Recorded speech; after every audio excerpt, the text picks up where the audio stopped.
Welcome, everyone, to another Parallax Thought Leadership webinar. Today, we're going to be covering the workload challenge. And I think for me, this topic is especially as exciting because I've been working in this industry for 7+ years now and meeting with agency leaders and other services leaders. And it seems like all of them feel like they're doing more work, even though revenue is staying relatively stagnant. And I've always just assumed it was recency bias, but then I met Michael and I dove into his book, and he actually has the data to back up that feeling, right? Which has huge ramifications for a services business. So that's what we're going to be talking through today. Michael's going to be breaking down the workload challenge, how it impacts agencies, why it's important to solve that challenge, and specific tactics you can implement. And so, as I'd mentioned, we're joined by Michael Farmer. So he's the founder, chairman, and CEO of Farmer and Company, which is a consulting firm he started in 1990. And since then, he's consulted with hundreds of agencies on how they can run more efficiently and improve their business. He's also the author of two must-read books for agency leaders, one being Madison Avenue Manslaughter, which is where the workload challenge, really where he defined it and where the conversation started around it, and then Madison Avenue Makeover. And so for me, I'm extra excited to have Michael on because we've hosted a lot of prominent agency consultants and thought leaders, and a lot of them have referenced Michael as somebody whose work they've looked up to and somebody who's been an influence on them throughout their career. So it feels like we have the experts that the experts look up to for this webinar today. And I've been chatting with Michael. We've been talking for the last few months.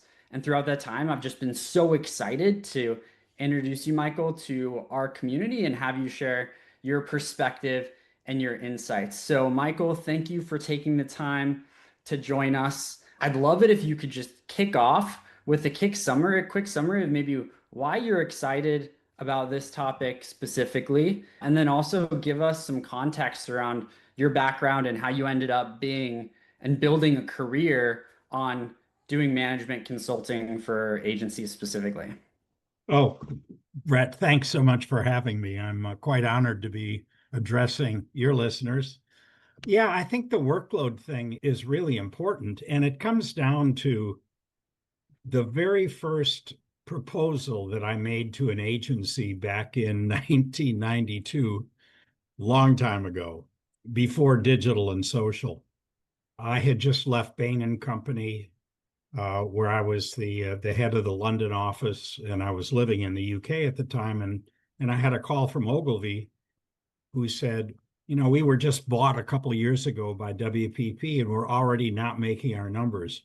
I think for anyone who's listening who lives with inside a holding company, you know exactly what I'm talking about. So they thought they needed a strategy consultant. And listen, I'll be honest with you. I didn't know the first thing about the advertising business. I didn't know how it worked.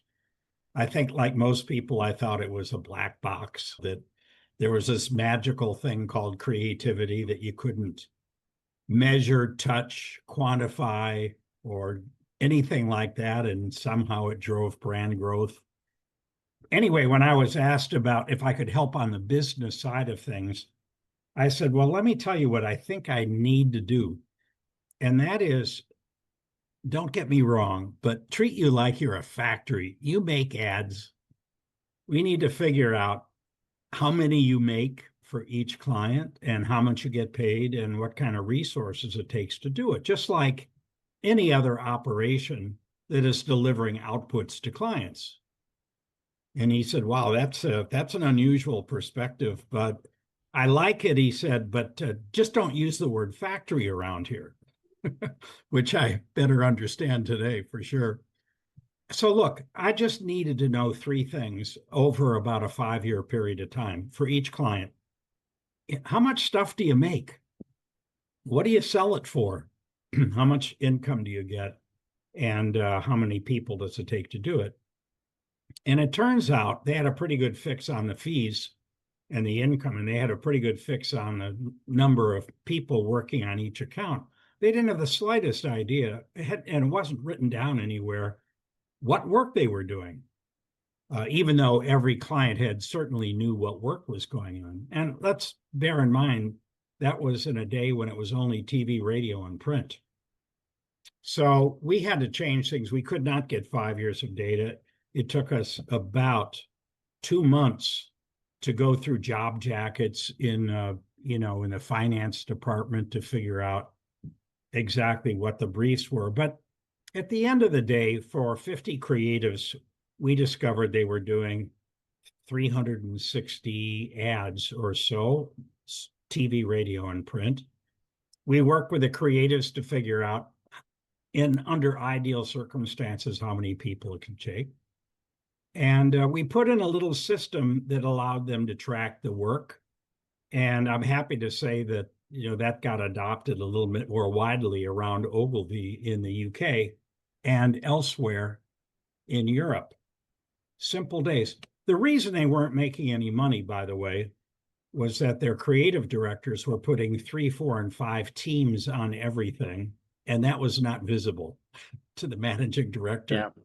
So they had 52 creatives or so, and they really only needed about 36.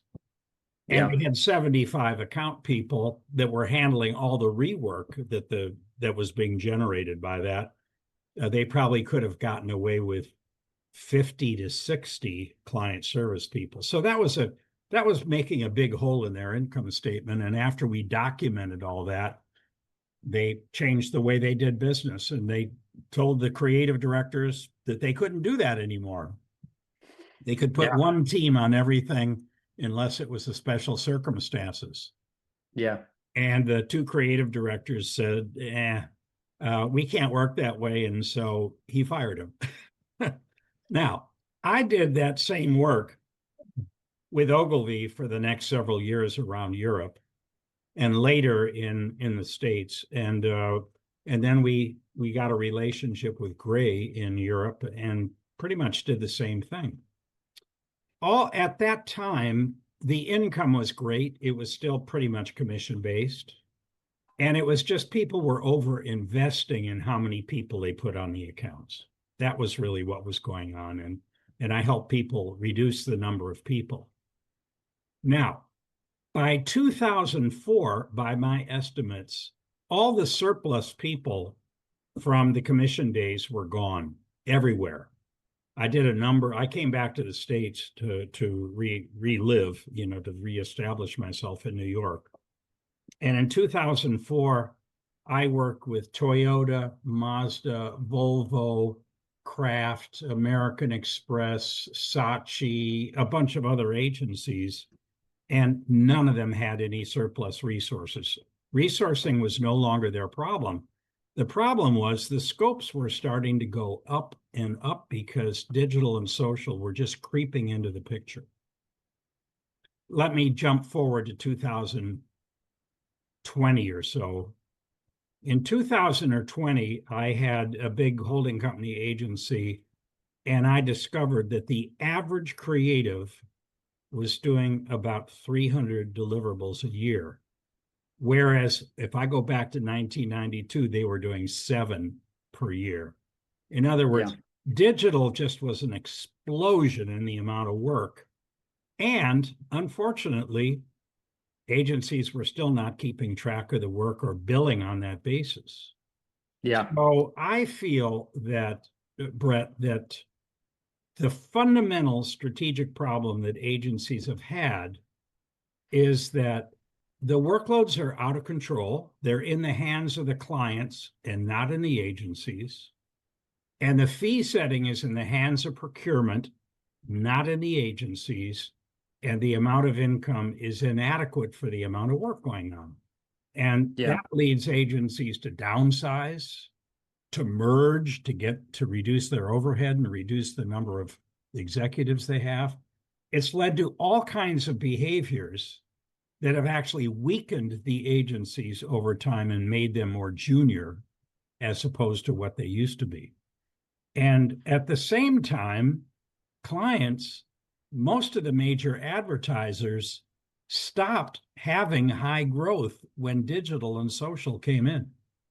And so Yep. clients are even more desperate for growth, but where they don't get it, they cut costs. And when they cut costs, they cut fees. Yeah. So, to make a long story short, with that history behind me, I've had to conclude that pricing and scope management are the two fundamental issues that are driving agency performance and making them weaker, and that the C-suite executives that are in charge of the agencies are doing a disappointing job and not coming to grips with those things, those two things, pricing Yeah. and workload management. Yeah. And I think the point, thank you for that. And I think the point in which when I had like my light bulb moment and I was like, we need to get Michael on a parallax webinar is I was reading Manslaughter on Madison Ave, and the number one, you highlighted three key challenges that were sort of driving the struggles that were happening within the agency and advertising world, and workload challenge was number one, right? And Yeah, it's what I talk about absolutely. with customers. Yeah, and it's what I talk about with customers every day, right? Because Parallax is a resource management solution. We help customers reduce burnout of their team members, increase margin for the business, right? So it's a lot of the same outcomes, but what was so interesting about the way that you presented it and Manslaughter on Madison Avenue is you had the data to back it up, to show that it wasn't just in people's imaginations that workloads were increasing. You had the data. So maybe could you give us a sense of the data that you'd put together, maybe from your first project at Ogilvy to some of the more recent analyses that you've done, and maybe just tell us a little bit about how that data came together and what, the big conclusions were that you were able to find or you were able to determine from that data. Oh, sure. And listen, in doing that, it will help to explain why I think solving the workload problem helps to solve the pricing problem, and it helps to solve the agency's performance problem. So, it's the key to unlocking everything. Now, Yeah. look, what we had to do, let's forget about 1992 when there was only TV, radio, and print. Today, there are 16 different types of media that media agencies and agencies, creative agencies, have to deal with. And not only are there 16 of them, but part of them are in direct bought and part of them are in programmatic, and they're quite different from one another. So there is such a massive range of media possibilities today. Now that we've gone to programmatic media, there's such a wide range that it's a lot more complicated. And so what we had, when you think about what a scope of work is, it is made up of deliverables that are in different media types. Some of them are original work. Some of them are adaptations of the original work. In fact, the adaptations kind of rule these days. I did an agency office a couple of years ago where 50 creatives were doing 15,000 deliverables and 13,000 were adaptations. You can imagine, because that's the way multimedia works. You do a few originations and maybe a baseline television or print campaign, and then you think about how you're going to adapt it and all the other media that are available. But the workload it's just incredibly dramatic. But the other thing is it's such a mixed workload. And these are all of very different sizes. I had to invent a unit of work, like a kilo or a calorie. It's Yeah. like asking how many calories are in a banana, you know? Uh, Yeah. well, there's a way of figuring that out. You weigh the banana and then you go to a database that tells you that there are, I don't know, 92 calories per 100 grams.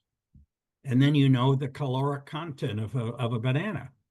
Well, I've got the same problem. I had to develop something like the calorie so that I could quantify each different deliverable in a scope of work. And there are over 3,000 different types of deliverables these days. We've had to, massively increase our database over the years. Yeah. So 3,000 different types of deliverables, each of which has its own unique characteristics. They're in different media type, their origination or adaptation.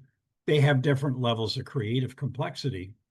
And we had to find a unit of weight or a unit of energy or a unit of size that would make them equivalent.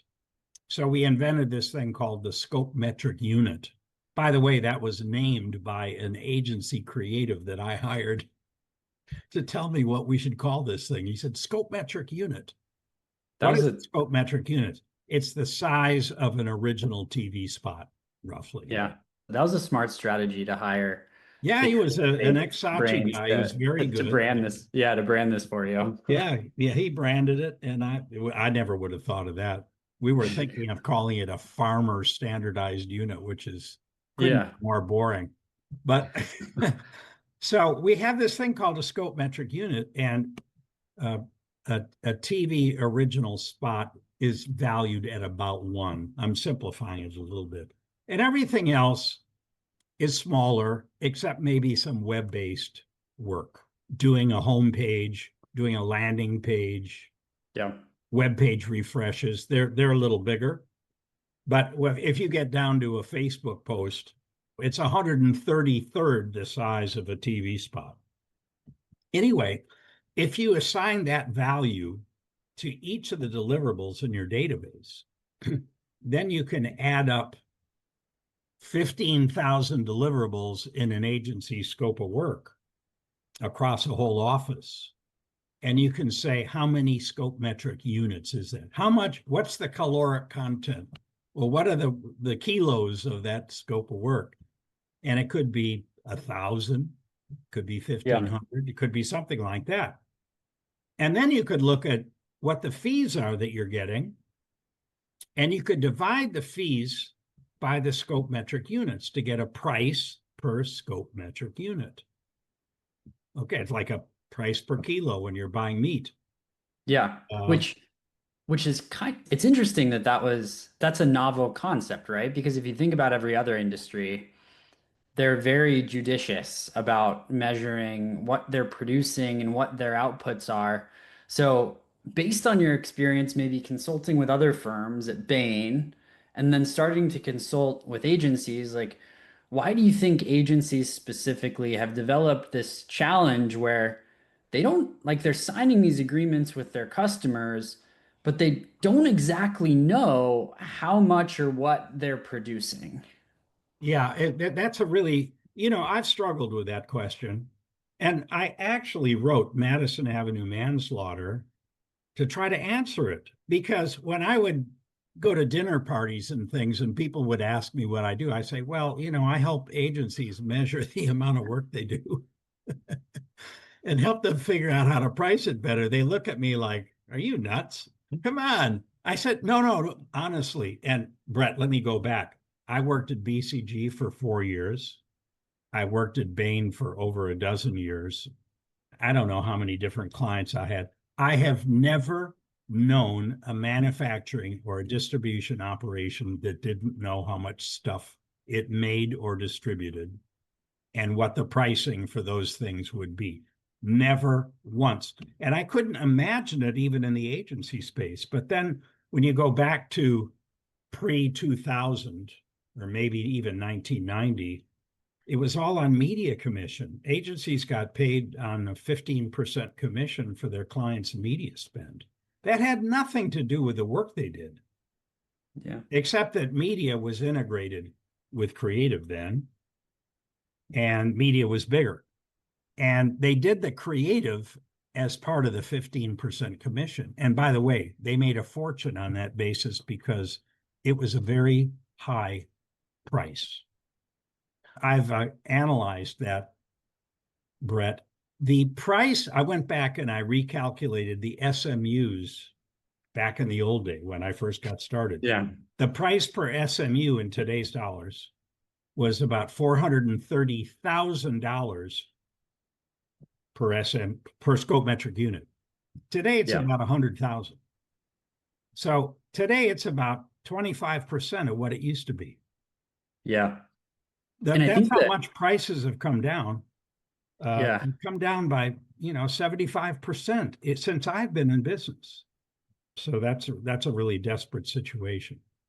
And I think Uh, it, and I know when we started chatting, I mentioned I'd read your book and you were like, go back and read is chapter 10 the Cassandra Agency? yeah, chapter 10, I wrote about a typical engagement where a finance director brought me in to say, we don't really have good control of what's going on here. Yeah. And so I did a pilot study on a brand, and then we went and did the whole thing. And I described what I found. What I always find is that some portion of their clients are paid very well. They do very Yeah. little work. They get good fees, even though they're not negotiating how much work there is. But then there's everything else. And I think in the Cassandra agency, the high priced clients were getting about 200,000 per scope Yeah. metric unit, and the low ones are getting around 70. Yeah, Yeah. Kelly Lanesbury has asked, do man hours factor into the calculation of the scope metric unit? They do, because Kelly, there isn't an industry in the world that can avoid basing its pricing on its costs. And where do the costs come from? Their man hours. In practically every industry, costs have to be the foundation of pricing. Now, some get very, very high prices because it's a price premium over the cost. That's true of software companies. It's certainly true of people like Google. And the management consulting firms do quite well. But even the management consulting firms, Bain and BCG, they're pricing on the basis of the cost of their people.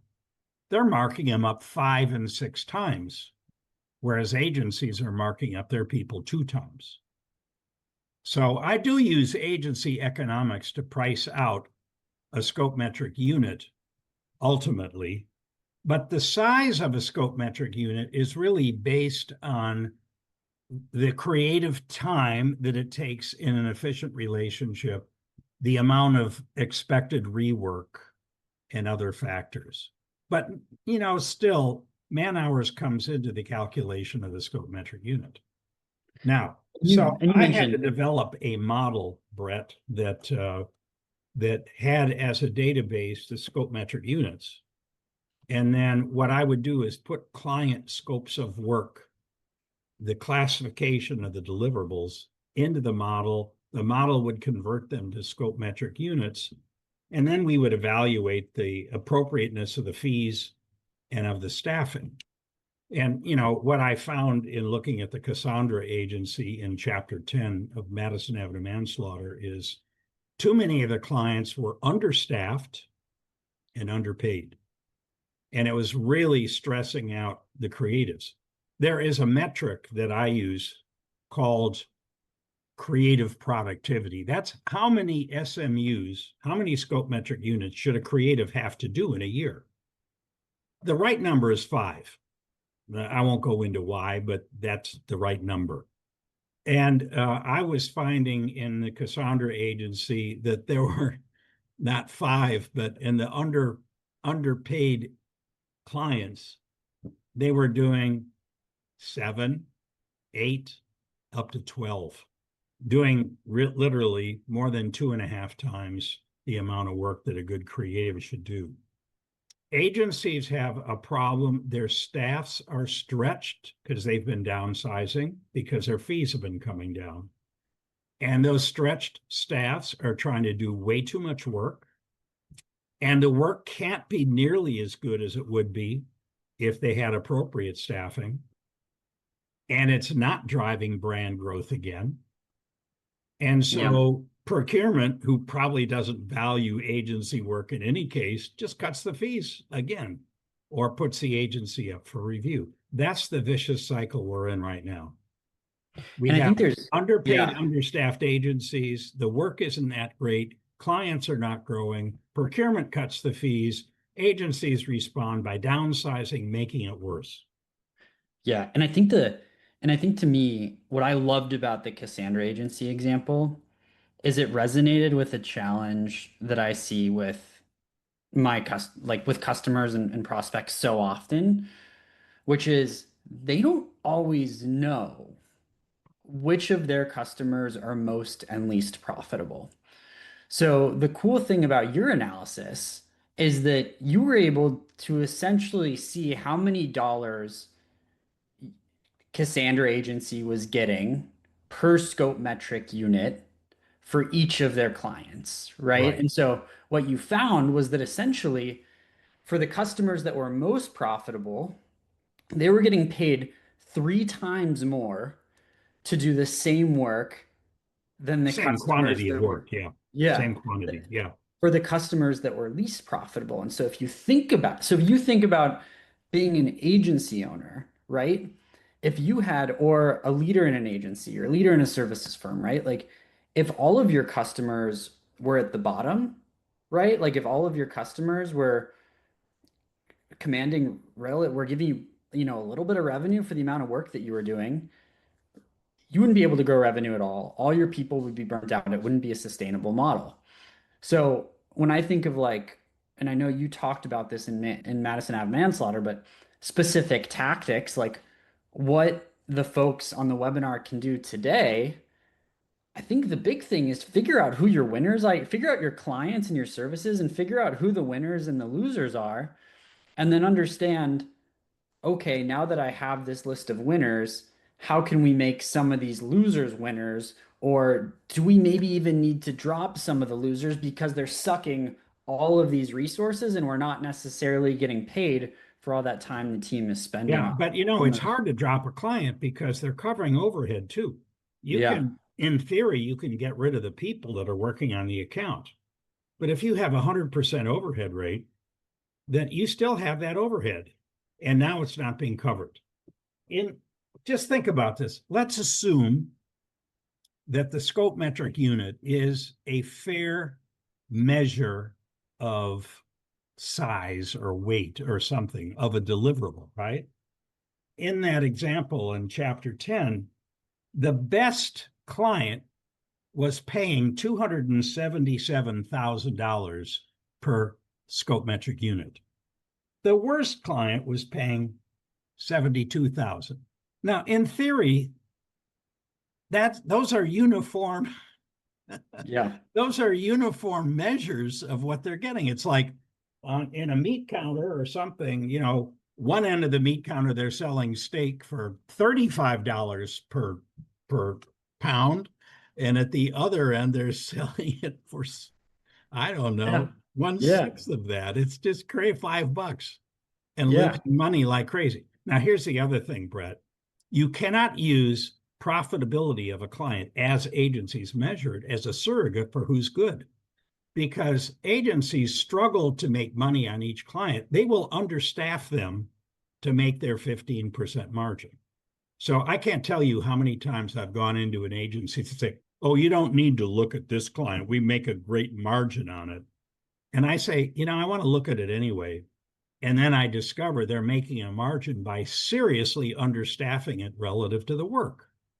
The only way you can know the profitability of a client is to know how much work you're doing for that money. Yeah. As soon as you do that, it changes the whole ball game. You have a completely different picture.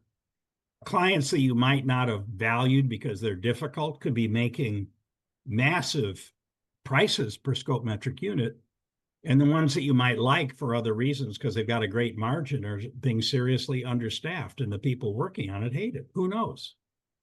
Listen, I'm just saying agencies have got to join the rest of the world and start to know how much stuff they're doing for what they get paid.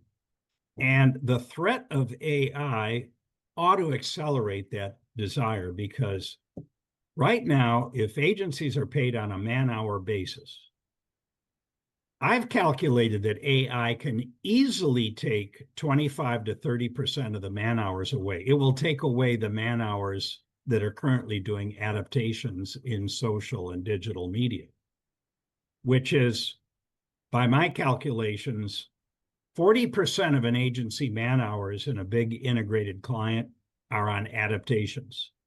that those 40% are up for grabs by AI. And unless agencies start getting paid for the work they do rather than the man hours involved in doing it, they're going to get slaughtered. And I'm afraid that procurement views AI with relish because they're thinking, here we go again. Now we've got a new technology that we can use to cut fees even further. So frankly, I do not see the level of anxiety about this that I would expect. I see very little in the trade press about it. People worry about, is AI going to make us uncreative in some ways? Like all of a sudden machines are going to be doing what we used to do with our creative brains. That isn't the issue in my view. The issue is it going to destroy your business by taking away the sole basis by which you're paid today? And so it's, agencies have to know how much work they're doing. They have to find a way of charging for that work. And by the way, that work has to demonstrably help brands grow again, which it is not doing today. And I think that's because the composition of the scopes of work aren't very good. I think agencies are doing the wrong thing in too many of the wrong channels that happen to be low cost because that's what the client wants. But I think that there are ways of analyzing scopes of work that say we need a different mix of deliverables if we want to drive brand growth. Yeah. So going back to your comments around AI, because I think that's probably a topic that everybody's curious about and maybe everybody's sick of hearing about as well. Like you've seen a number of big disruptors impact the marketing and ad space, right? There was the Yeah. internet, there was the Well, housing there was crisis. a shift from commission first. That was huge. Yeah.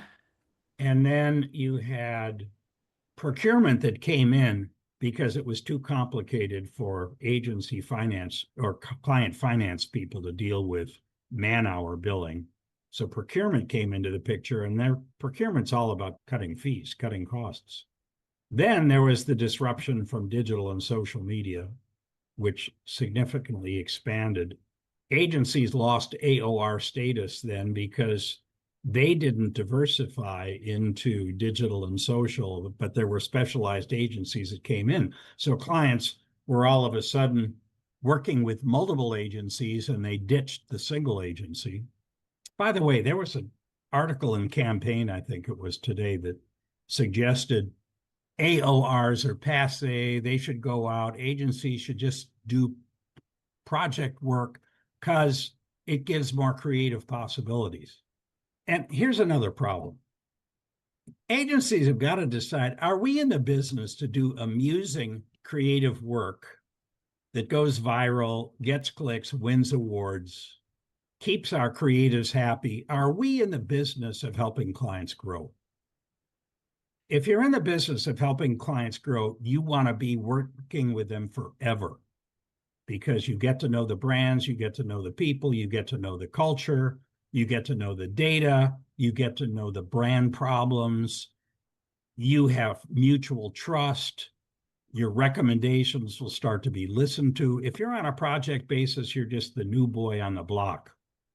I cannot believe that the industry thinks that going to project-based work is superior to AOR work because it gives more creative possibilities. It just blows me away. When I was at Bain, we would not do project work. We would only work for a CEO in a relationship that was committed forever, as long as we delivered value. And that's what agencies should be doing today. So I think, in a lot of ways, agencies are still in love with the idea of creativity that got created back in 1959 with the Volkswagen and Avis ads by DDB. And they think that the mission of the creative agency is to be creative as opposed to delivering value. That value is brand growth. So, I think there are a lot of problems that have to be solved. I think the whole idea of what an agency's mission is needs to be part of the discussion. Yeah. And so I think going back to Annika's question, because I want to make sure we answered it. So this was when you were talking about scope metric units. And the question is, with AI and the efficiency it can bring, how do you expect that to impact the value or maybe the price that you would charge for a scope metric unit? Listen, it's a little tricky because right now, a typical client structure for an agency is about half the people are in creative and the other half are in client service and strategic planning. I'm going to leave production out of this for the moment, okay? Now, the client service people and the strategic planners are really doing a lot of logistical work, meaning there's a lot of program management that needs to be done with a massive number of deliverables. The strategic planners are trying to make sure that there's some consistency in the brand positioning. But the client service people aren't giving strategic advice like they used to. They're more in the business of making sure the work gets done on time. Now, if agencies were to shift to we are in the business of helping clients solve their brand problems and grow again, then you need some really serious strategic analysis of why brands stop growing and what kind of scopes will get them growing again. So what I would see is that AI will come in and it will steal creative man hours, and there's not a lot we can do about that. However, if I were an agency, I would be negotiating with my clients to say, look, we're gonna reduce our agency headcount on this by 20% or 25% with the and that'll be a cost savings and potentially a fee savings. But what we would like to do is keep our existing fee and reinvest the savings in strategic analysis so that we can help the brands growing again. Now, there is some precedent for this. I will say that back in 2004, 20 years ago, everybody, that's like yesterday for me. Back in 2004, I worked with Toyota and Saatchi on the West Coast. Toyota is really a captive in-house agency for Toyota. They don't have any other clients. They've got 400 or 500 people working on Toyota. And at the time in 2004, it was all TV, radio, print. And Toyota was saying, we're going to go digital. Now the digital's coming in. And Saatchi, we want you to be our digital agency. Saatchi didn't do that at all. And they said, well, I don't know. I mean, that's software. That's not what we do. Toyota said, you know our policy. We work with the same suppliers. We don't change suppliers. We don't bring on new suppliers. We work with an existing portfolio of suppliers. So here's the deal. You will keep the fees that you have. You will get more efficient in doing the creative work, and you can reinvest the savings to develop a digital capability. And then Toyota hired me to help Saatchi figure out how to be more efficient. It turned out that all the problems were at the Toyota end, not at the Saatchi end. And they implemented it. So there was a huge amount of savings, like a 30% savings in Saatchi's cost, which they reinvested in digital, and they could afford to do it because they kept their fees. Well, I think there's a comparable situation today. I think that agencies need to step up the strategic game and start doing the kinds of things that I did at Bain and Company, which was to help clients figure out why their brands weren't growing and what they could do about it. I think agencies have to get in that business. Let's not pretend they're in that business today. They're not. Yeah. Agencies are vendors who do what the client wants to get done at the fees the clients want to pay, and they try to get the work out on time. But they don't have a big say about what's in the creative scopes of work.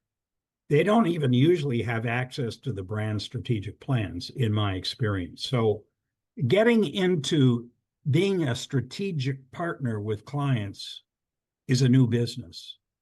It used to be that way back in 1960 and 70 and 80, but it isn't that way today. So if I were an agency, I would be pitching my clients saying, we're going to be more efficient and creative using AI. We want to reinvest the difference in being more strategic so we can get the brands moving again. Yeah. We So the want to net work, net is, we want to work in a long-term relationship. yeah. So the net net is like, I guess going back to the question is, how does AI impact the value of a scope metric unit? The idea is that in the future, agencies should be able to deliver more scope metric units with the same or a smaller team, but the way that they can still maintain their revenue for customers is by refocusing some of that work that would have gone towards, producing these marketing outputs, reinvesting that time and those resources, and to taking a more strategic look at the business of the brand they're working with and almost take on more of like an advisory or a management consulting role to help drive Absolutely. that forward. Listen, Bain, BCG, McKinsey, Carney, PwC, EY, they're all doing that now. Why should they do it? Why shouldn't agencies do it? It's crazy. Yeah. Uh, a couple of Okay, years so I know ago, we've got about, yeah, we've got about, I want to leave at least 10 minutes. So I see that there's a sure. few questions in the Q&A, so Nicole will get to those, but maybe in the next 5 or 6 minutes, Michael, so for the folks that took the time to join, right? And then they've been listening and they're like, wow, we do have the workload challenge. We don't know how much we're delivering to customers. We have some customers where we're probably delivering a ton more for a lower price, and others we're delivering not as much for a higher price. So like, what are maybe 2 to 3 things that you recommend they do coming out of this webinar to start addressing and to start solving the workload challenge? Listen, Brett, they need a way of documenting their work and classifying their work so they know. And I didn't mean to be hijacking Oh, no, you're this good. webinar to make a sales pitch, but if you want me to implement the scope metric system, it's pretty easy to do. I mean, we've done it for a lot of people, and we're pretty efficient at it. But we've got a whole system. We've got all the templates. We've got the model. It just kind of runs itself if you put in you put in the deliverables. You need to come to grips with a number of deliverables. Then the next thing, though, it really has to do with the agency management negotiating with clients and saying, we would like to pitch you on having a different type of relationship with you than we've had thus far. We are committed as an agency to helping our clients grow. That's the business we're in. We're not in the business to give you cute work, viral work, work that clicks, or any of that. We want stuff that delivers brand growth. And in order to do that, we need to do a better job diagnosing why the brand stopped growing about 15 years ago. They did, Brett, they stopped growing about 2009, just about the time digital and social took off. So we need to understand why. We need to develop the kind of work that will make a difference. We need to use AI to make our creatives more efficient, and we need to reinvest the difference in the strategic capability that we need and you need. We want to provide that service for you. And this is how we're going to keep track of work. And by the way, I am updating my model so that where a deliverable, like let's just say a Facebook post or an Instagram post, where that is done manually, it has a certain scope metric unit value. Where it is done where it is done with AI, it has a much lower value, probably 1/5, at least 1/5 of what the old value was. So yeah, and so we're going to have to differentiate between work that's done manually with scope metric units and work that's done with AI that has much lower rates. But Yeah. I would say the agencies need to have a different sense of mission for themselves. The mission is to help clients perform better, grow better. They have to recommend scopes of work that will do that, and they have to be convincing as to why. They have to be paid for the work they do, including the work that's done by AI. And they have to have a more rigorous strategic capability in order to pull that off. That is a lot of changes.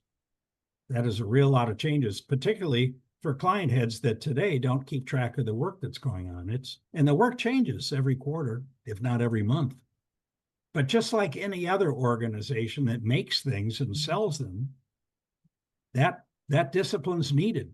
Yeah. Otherwise, look, otherwise, what's going to happen? Procurement's going to whack the fees by 20%, and that will put holding companies under. Holding companies cannot endure a 20% decline in revenue. No way. And it's tough for any business No, I to mean, it's endure. Yeah. no, that's soul destroying. All they could do is get rid of already needed people. Yeah. So I think maybe just to summarize before we jump into the Q&A. So things that our audience can do. So the first thing is gain a better understanding of what you're delivering for your various customers. Scope metric units is a proven option to do just that. And Well, then that once they that's the have, measure. First of all, yeah, know what deliverables you're doing, and then secondly, what's the value or weight of those deliverables added up. So, but the first thing, the most important thing is come to grips with the deliverables you're doing.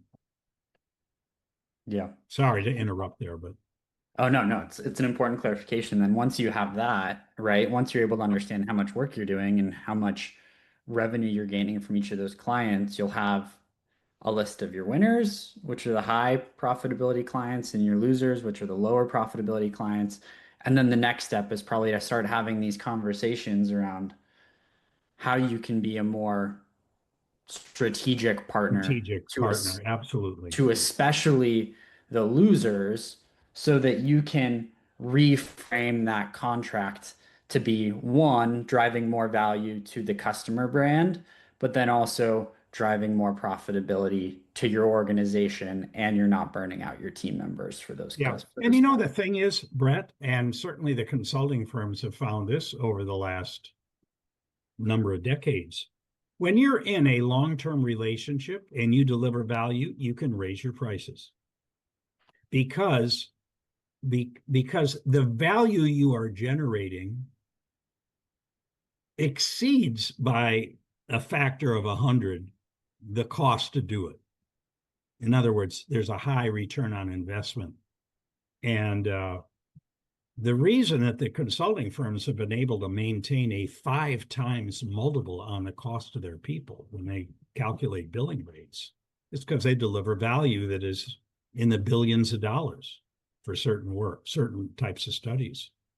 And if you deliver that kind of value, you're just a rounding error when you increase your prices. And the clients don't mind it. But honestly, to go back to that campaign article today that said, project work is the wave of the future. How are you going to get a price premium for project work when you've never worked with a client before? You can do great creative, maybe. You're not going to get a price premium for it. You're going to get a price premium in the third year of a relationship, fourth year, fifth year of a relationship, 10th year. You're not going to get it the first year. Yeah. So again, it just tells me that the trade press doesn't understand the agency world as a business. They understand the other aspects, but not the business side of it. And a lot of what they recommend, falls outside of what's needed for the business. Yeah. Okay.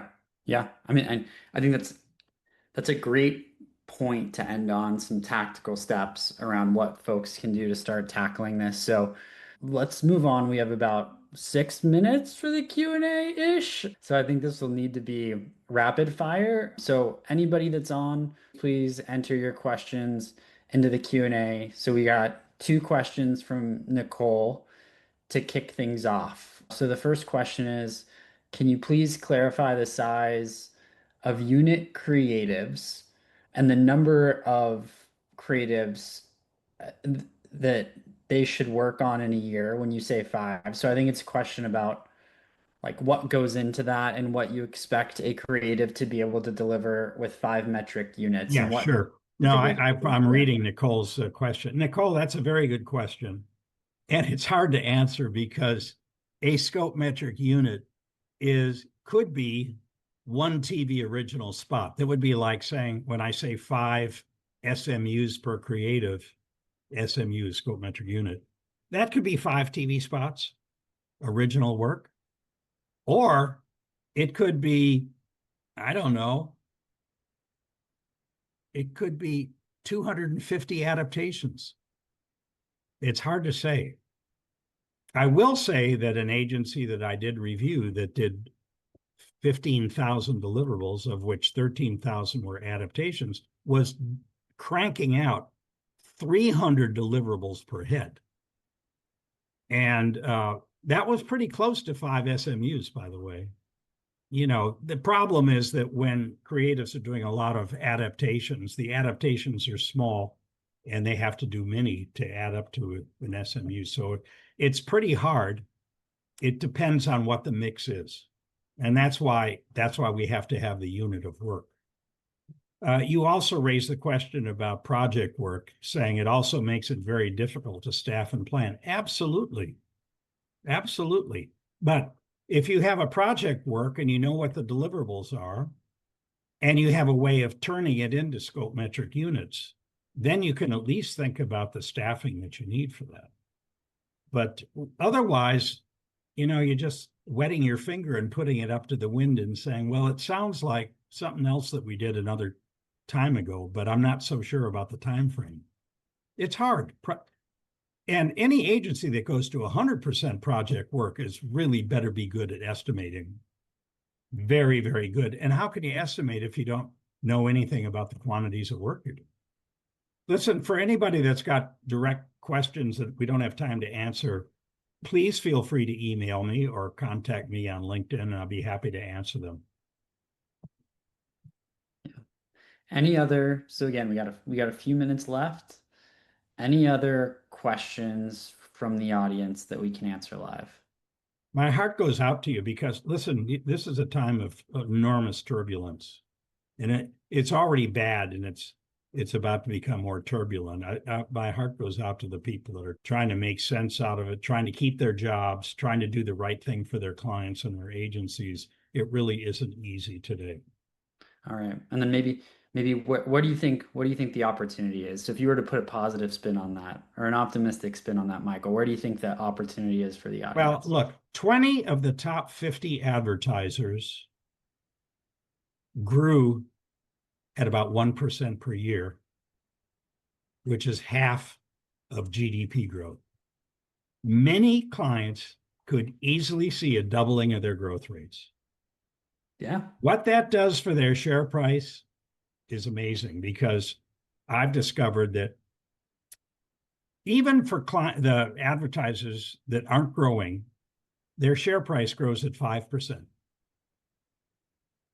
If they simply grow at GDP growth, their share price grows at 17%. Now, think how happy that would make the people that get paid on stock options, like CEOs, CFOs, CMOs, and others. The Yeah. opportunity, there is such an underperformance by marketing in the marketplace that I think the sky's the limit. So you think that there's a huge opportunity and a huge hole for marketing agencies to be that strategic advisor and really just focus on helping their customers, their brands grow. And if they can help their customers' brands grow, then that's going to funnel down to all the marketing agencies that are supporting. Absolutely. Because listen, whether CMOs talk about it or not, brand growth is their issue. That's why they get fired every 3 to 4 years. All the surveys say CMOs get sacked because they're not delivering growth. Unfortunately, when they hire a new agency, they don't say, you've got to help me grow. They let Yeah. procurement have the dialogue about fees, and they give them a scope that they think is low cost. Yeah. But there's a lack of a frank dialogue I think the CMOs are probably talking more frankly with the consulting firms than they are with their agencies. I think they're hiring the Bain, McKinsey's, BCG's, PwC's, and many, many others to figure out how to grow, but they're not asking their agencies because the agencies have sort of downsized that capability. And So I that's the think opportunity. anybody that Yeah. says we're in the business of helping clients grow might find themselves winning business if they're credible. Yeah.